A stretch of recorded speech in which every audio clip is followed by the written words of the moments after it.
Isa pong napakalakas na pahayag ang ibinahagi ni Ginoong Raul Pal. Siya po ang founder ng Global Macro Investor at dating Goldman Sachs executive. Ayon sa kanya, hindi mo raw matitiis na hindi titigan ang chart na ito. Isang chart na pinangungunahan ng XRP at maaari pong magbukas ng panibagong yugto para sa buong altcoin market. Kaya ayan po ang siyang ating pag-uusapan sa video na ito.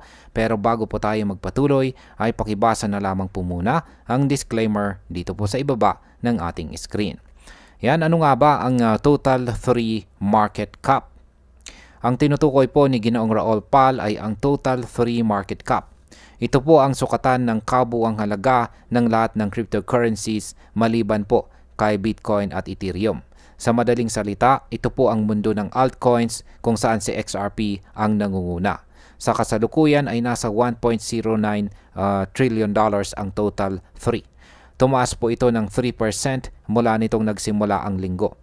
Pero ang mahalaga po dito, papalapit na ulit ito sa resistance line ng isang malaking descending triangle. Ang pattern na ito ang humahawak sa presyo mula pa noong November 2021 nang nasa $1.13 trillion ang total 3. Noong pong December 2024, halos bumitaw na ito sa $1.16 trillion pero hindi po siya nagtagumpay. Ngayon habang papalapit na ulit sa parehong antas, naniniwala po si Ginoong Pal na nasa harap tayo ng isang mapanganib pero napaka-importanteng sandali. Kaya sa market impact, kung mabasag po ang resistance, posibleng sumabog ang altcoins at magsimula ng panibagong bull run. Pero kung mabigo, maaring manatili po sila sa ilalim ng pressure. Ngayon ay may kahawig ba ito sa nakaraan? Ang kasagutan po sa katanungan na yan ay oo. Noong taong 2020, nakita rin po ang parehong pattern. Nabutas po ng total 3 ang descending triangle at mula $65 billion ay pumalo po ito sa $1.1 trillion pagsapit ng huling bahagi ng taong 2021. Kasabay nito ay sumabog po ang halos lahat ng altcoins. Ang mga pondo or funds ay lumipat mula kay Bitcoin at Ethereum papunta sa mas maliliit na tokens.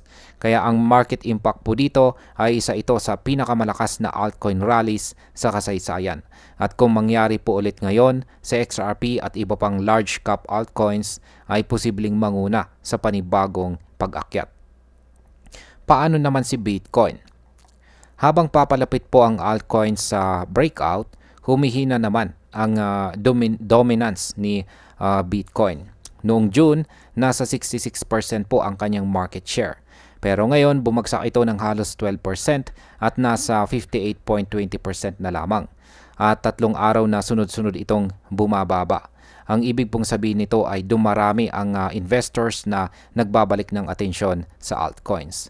Sa tradisyon po ng crypto market, kapag bumababa ang Bitcoin dominance, madalas itong sinyalis ng tinatawag na alt season. At kapag dumating po yan, sa XRP ang sinasabing may pinakamalaking tsansa na umangat. At bilang panghuli, ang opinion ko po rito ay kung tama po si Ginoong Raul Pal dito, nasa bingit tayo ng isang panibagong altcoin super cycle. At sa pagkakataong ito, sa XRP po ang maaaring manguna.